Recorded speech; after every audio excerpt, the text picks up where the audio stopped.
नमस्कार मित्रांनो, आपल्यासाठी महत्त्वाची बातमी आहे।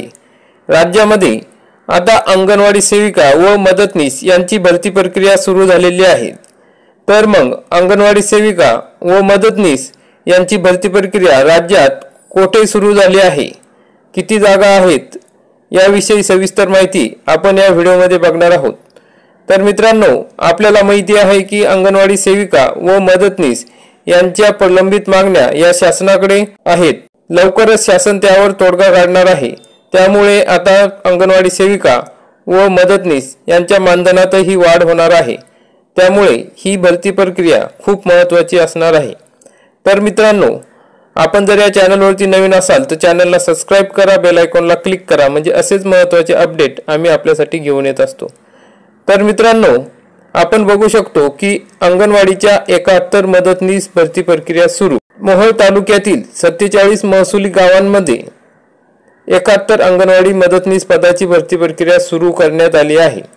14 जून ते 28 जून या कालावधीत एकात्मिक बाल विकास सेवा योजना प्रकल्प कार्यालय पंचायत समिती मोहोळ येथे अर्ज स्वीकारले जाणार असल्याची माहिती बाल विकास प्रकल्प अधिकारी डॉक्टर किरण सूर्यवंशी यांनी दिली।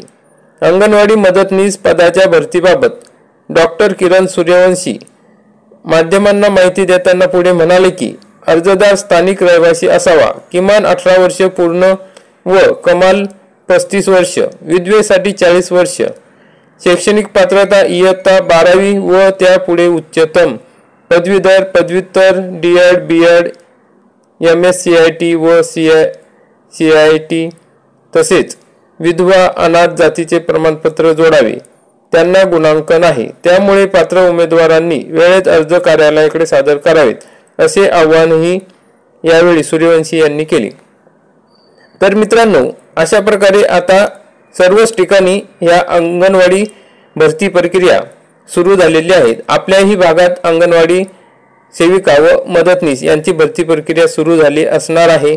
तर आपल्याला जर या भरती प्रक्रियेत भाग घ्यायचा असेल तर आपण त्या ठिकाणी चौकशी करू शकता एकात्मिक बाल विकास योजना प्रकल्प कार्यालयामध्ये, आणि तेथे तुम्हाला त्या ठिकाणी माहिती मिळेल। तर मित्रांनो, आपण हा व्हिडिओ बघितला त्याबद्दल धन्यवाद। व्हिडिओला लाईक करा, चॅनलला सबस्क्राइब करा। जय हिंद, जय महाराष्ट्र।